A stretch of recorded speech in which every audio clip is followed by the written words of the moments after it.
Oh, hey, how are you? This is Aaron McKay with Bird Be Gone. Today we are back with another installment of Bird Be Gone Ask an Expert, where we respond to your questions and the questions we get via phone day in, day out. And today we are going to be talking about a product that I am actually very, very passionate about. It's one of my favorite products we have here at Bird Be Gone. It is the Bird Jolt Flat Track. But before we dive in, I want to introduce my co-hosts. We got Jeff Watts and Chris Fields. How are you gentlemen doing? Doing great, man. Doing good. Yeah. Good. Always good to be back. Always good to be back. It feels like I just saw you. It's like seconds ago. Seconds. How about you, Chris? I miss your face. I know. I'm glad I get to see it. I'm remote. I don't get to be there with you guys, but I'm there with you in spirit. But just know, I'm always thinking about you. Yeah, you're right. You're right here, man. I appreciate it so much. So who wants to jump us into Bird Jolt Flat Track? For those who are uninitiated, what is it? What's Bird Jolt? It's an all-purpose product for all species of birds, low profile, and it's an active system too. That's a beautiful thing about it. It's not static like a spike or a wire where the birds see it and they just fly to the next available spot. It's not a threat to those birds until they perch down on it and get that shock. So they don't see it. You put it right on the leading edge where those birds want to be. They're going to come in contact with it and get zapped and condition the bird that that ledge is very dangerous, harmful for them. So they think that whole ledge or rooftop is electrified. So that's why I like it over some of the other more static products out there. Yeah, and you mentioned it kind of in passing. So the bird does receive a quick shock. Is that going to be harming the bird in any way, shape, or form? No. It's not a long-term effect. It's almost like works like a cow fence does, or an electrified cow fence, or a bar collar would for a dog is the simplest way that I would explain it to somebody. It's not going to affect them long-term, but it will let them know that it's not a great place to be. They're not going to be comfortable there. Yeah, and for you guys who are more technically inclined, wink, wink, Jeff, not to put you on the spot, but what type of voltage is running? I mean, are we plugging this thing into a wall outlet? Because that, for me, sounds a little bit dangerous. How do we make sure we're not creating an unsafe environment for either humans or birds? No, you definitely don't want to just plug it into the wall or to another source. We do have a solar charger or a battery or a plug-in charger. Excuse me. I've had people try it the other way to get immediate results or some more desirable results. We definitely don't recommend that at all, but I've seen it out there. Maybe a few sparks. But it's your garden. Chris was mentioning a cattle fence, but a much smaller version, the garden fencing. It will ring your elbow. It will get your attention. But even the animal rights groups would much rather us shock them like a barking collar than shoot, poison, kill, things of that nature. So and all species of birds too, whether it's a small little sparrow up to a turkey buzzard. Yeah. It works great on all species of birds. Yep. Got it.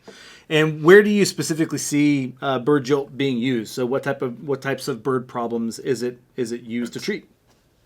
Chris? Anywhere where birds are hanging out in the open, out on open ledges, and things like that, where they're looking out for food, predators, just catching some sun. That's where it's going to work the best. Yeah, I mean, it's your typical ledge product, right? So the same spots where the spikes, the wires, the gels go. Mm-hmm. It's just a lower profile, so it's a higher end product. So if you are for residential situations, it might be on the higher end homes than the other ones, but for businesses where looks are important, this is a great alternative. I mean, it's really easy to install these days. Yeah, it's very durable compared to the old electrified wire systems. Mm-hmm. So contractor can step on it. Very easy to turn on and off the power. Yeah. It's a great product, and it's easy to install. I'm not an electrician. Right. Sparky at home, no. I mean, if it's more than changing a light bulb at home, I'm calling a professional. Right. This stuff, I'll install it all day long. I mean, it's that easy. It's just a basic 2-wire system. One's live and one's ground. And Yep. that bird's going to come down and make contact with both those wires and get popped. Yeah. It's not a constant. It pulsates. Yep. So you're not going to get locked in there. But Okay. if you've installed it before, you're going to get shocked. I mean, there's no way around it. It just happens. It's not a great feeling, but you get used to it. It'll ring your elbow. That's Yep. about it. Yeah. And I think one of the things you mentioned, and you said it a few different times, but this is a higher end, lower profile product. So if I'm uninitiated, if I'm just hearing that for the first time, what I take away is that if I'm on the ground, I don't even know the product's there. Is that right? Yeah. That's correct. Yep. Okay. And so it's a ledge product. It's a low profile product. You can't see it from the ground, and it's effective on all bird species, which is pretty amazing. It's actually a product we recommend fairly frequently for birds that are maybe larger, like raptor type birds, buzzards, vultures, things like that, where a lot of the alternative bird products on the market really don't impact them. This will impact the full spectrum of bird species, which is really, really cool. Yeah, actually, seagulls. I mean, it works great on seagulls. Okay. Not only for various reasons. One is, obviously they have the larger web feet. If they're down by the beach and you get the moisture on their feet, they're going to make contact with that track very quickly and easily. The other thing is the alpha male, the dominant bird, wants that highest on a peaked roof anyways. Yeah. They're gonna sit up on that top of that roof, and if we shock them, he's going to take off, and the other birds are going to follow, or the next dominant bird's going to come up and he's going to get zapped. So the dominant bird's going to go up to that ridge or the edge of the wall, whatever, and make contact with it. So it works great on those larger birds like that. Yeah. So you've dropped a couple of nuggets of knowledge just about bird behavior so far in our conversation. One, you said on a ledge, typically birds are going to want to move towards that outside portion of the ledge so they can maximize the visibility of their environment. So even if it's a wider ledge and they land somewhere in the back, they're eventually going to move out to that outside edge and get that jolt and discover that it's not a safe place to be.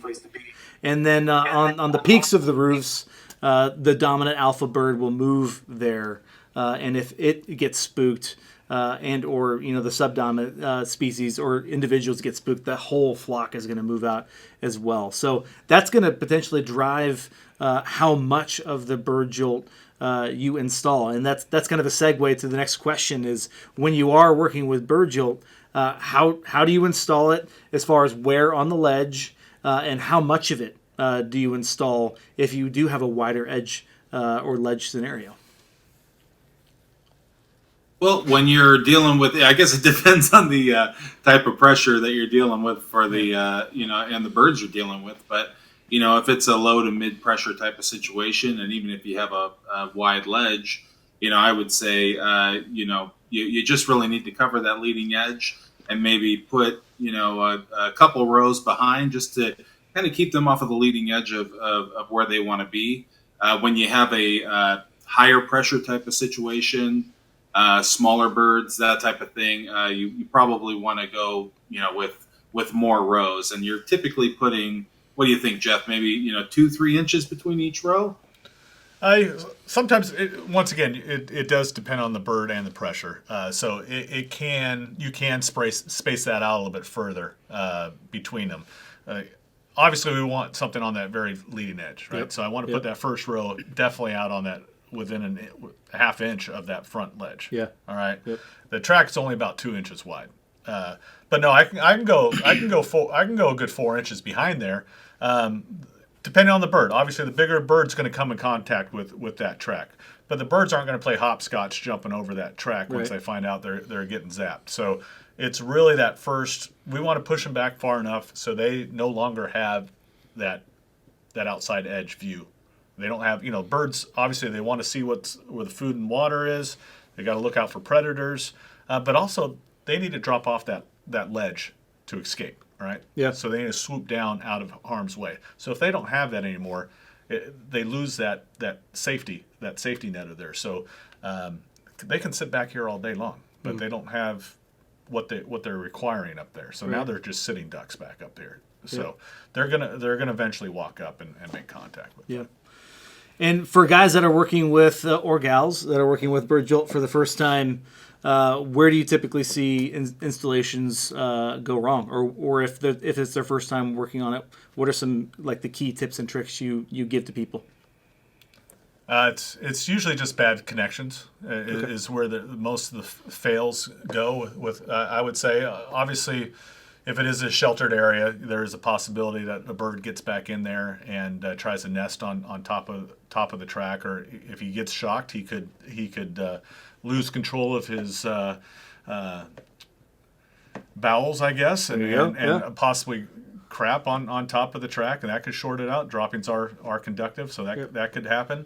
But yeah, obviously twigs laying on the track could happen too. But no, it's usually when it fails, it's bad connections, or the connections come loose or corroded or whatever. They didn't put a nice tight snug fit up there, or they failed to maintain the system over time. It's an electrical system. You do need to get out there, quarterly, at least two to four times a year. Get out there and make sure the charger's working properly. So a lot of times the solar charger the battery could fail or fade on that one.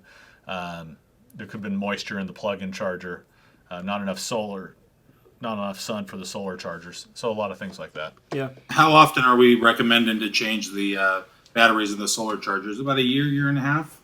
I like to estimate a year. I mean, the batteries are only like $25, but the manufacturer says 1 to 2 years. So if you're going to go up there anyways on a service contract, just tie that in with a service. Replace it every year. Yep. Yeah, and another mention about chargers too. That's another common mistake is trying to put too much track on the charger. The plug-in chargers that go into 110 will do up to 500 feet of track and lead wire. The solar chargers will do up to 300 feet of track and lead wire. A lot of people forget to factor in that lead wire, which, if your power source, say you're using a plug-in charger and your power source is, say 50 feet away from where you're running the track, you have to factor that in, and your power is just going to get, diluted. If you've got 600 feet and you're running one charger, it's going to get diluted. You might get birds on that, that part of the track that's further away from the charger. That's key because, you are going to lose some of that juice the further away you get from the charging. So not only the lead-in wire, but also the number of connections you make also. So if you have a lot of corners or jumps and things of that nature, that's the weakest part of the system are the connections. So you do lose a little bit from your charger to 500 feet away from that charger. There's a natural loss of energy. So the more jumps you have, the more possibilities of that system fading. So not using enough chargers is a key issue. That's good. Yeah, and you need to count up all that footage with the lead wire. If you're making a connection and it's 20 feet away, you got to count that lead wire there in your calculations when you're figuring out how many chargers you want to use. Yep. And I know, Jeff, you mentioned it a couple times about a maintenance contract. I think with a product like the Bird Jolt, it is key. But let's say you've done a larger installation of Bird Jolt and you're talking hundreds of feet. How as a technician can you speed up that maintenance call when you're going out there to check the overall quality and effectiveness of the track? Well, easy way to do it. Obviously, when I go out there to test systems, the first thing I do is go to the very end of the system and test right there at the end of the track. If I'm getting a good reading 500 feet away from that charger, I know the rest of my system is up and running perfectly. So I'm pretty much done at that point. Yeah. Now, if it's faded, or I got a weaker rate or no power at all, now I got to go back to the beginning where the charger is. Disconnect it, take the load off the charger, test the charger. Hey, the charger's working great. Okay, I know nothing's wrong with my charger. Something's wrong with my track. Whether I have to visually walk the track and make sure there's no debris on it, or test at each connection. That's that's the weakest point. So I'll go from each jump and test right there, and so pinpoint where that weak spot is. Yep, that's good. And I know, Chris, you mentioned earlier about the type of pressure And we didn't necessarily go into detail about what pressure means in this podcast. We actually have a podcast that focuses specifically on the basics of bird behavior. Would want to point you back to that one. But we have seen some installers try to use Bird Jolt to solve kind of a long-standing nesting problem. So maybe why wouldn't you recommend that, and when might Bird Jolt actually be potentially effective for a nesting situation? Well, yeah, for any sort of nesting situation, you're going to want to exclude the area. That's the thing that's going to work 100% of the time with netting, 3/4, 2-inch netting. You want to completely block the birds out of that area, and you're good. When people try and use the Bird Jolt for nesting situations, they think, yeah, the birds are going to get shocked. We're going to clean it all out. Birds are going to get shocked, and they're not going to want to be there again. Well, if they've established there, and especially with birds like pigeons, and they have the really strong homing instinct, they don't want to move if they don't have to. And if you haven't blocked them out of that area, they're gonna poop on it. They're going to drop debris on it, and they are just going to negate any sort of properties that Bird Jolt has to keep them away. Situations where it might work would be if you're being proactive with the product. If if a bird's just establishing, or if they haven't quite established yet, and you want to make sure that no birds will establish nesting in the area, then something like the Bird Jolt would be effective, because they're going to get in there, they're going to feel that jolt, and they're not going to want to make a home there if they haven't already. Right. Well, I'll take that one step further. Obviously, where you wouldn't use that, or versus you said possibly in nesting situations. Obviously it's a ledge product, right? But there are some ledges underneath canopies, that people don't want to net off that whole canopy, or can't, or it's too low, or the visuals is not good. You could technically put it on a thicker pipe or something like that, because they can't nest. They're not going to be able to nest on that anyways, even though it is under cover. Yeah. They can't nest on that pipe. So you could get away with using that track on a thicker pipe or conduit like that. Other than that, if it's your only option, if they're nesting up underneath there, you would want to trap the birds out of there first, right? If I can eliminate those birds that are nesting there, right, then put up a track system. There you go. That's there. Huge. So that's, instead of netting off that whole thing, now I can put that low visibility track up there and still have success. Yep. No, it's really good.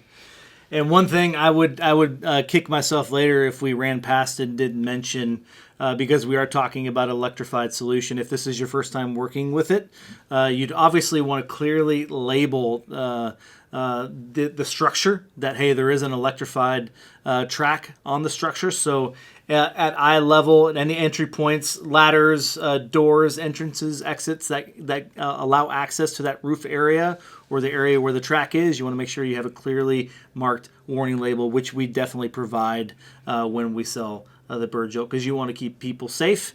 Nothing worse than a maintenance guy trying to do something on the roof and put their hand on the ledge and realize that there's an electric system up there and they're on a ladder. It's just not a good situation in general. So you want to make sure everyone is in the know by properly labeling the structure. Well, let me just really quick also, I mean, it's harmless. I mean, it'll get you going. It'll get you excited. But also, it's not something I always want to put it on an edge of a school or something like that. Yeah. Kids like to climb school buildings and stuff like that. Yep. Yeah, it's not going to hurt them. But if they're climbing up and lose their balance by getting shocked, that could cause some serious injuries. That's where the danger is. Yeah. That and gas station canopies. We get a ton of calls with birds sitting on a gas station canopy. Yep. They're usually living in there. We usually have to net it off. But they also perch on the outside there. Yep. So they don't want the look of the spike. So let's put the track up there. Yep. It's never happened before, but right. I don't want a spark coming from that thing causing some issues. Yeah, anything metal hits that track causes a spark. Yeah, we don't want to be liable for that. That's for sure. No way. Oh, any parting thoughts on Bird Jolt other than I love it? Yeah, no, it is. It's a great all-purpose product that's not visible, and the cost has come down. The installation's gotten easier, so it is a great all-purpose product. Yep. Yep. And I think the way I communicate about the product if I'm talking to someone new about it, it's one of the few products that we have that it's proactive. It's not a passive structural product that's just waiting for the birds to try to move around it. If the bird impacts it, they're gonna experience a negative experience and learn or basically rehabituate is the word we often use, that this is not a safe place to be, and you're training that population to literally leave. And as that bird, if you're in pest control or wildlife control, as that flock of birds leaves that structure, where are they flying towards? Your next customer. Your next customer. And stay tuned. We're definitely going to have a podcast in the future about best practice tips and tricks for selling bird control. So stay tuned for that. In the meantime, thank you, Jeff. Thank you, Chris. It was a good conversation today. Thanks so much. Thanks, guys. Yep. Chat soon. All right.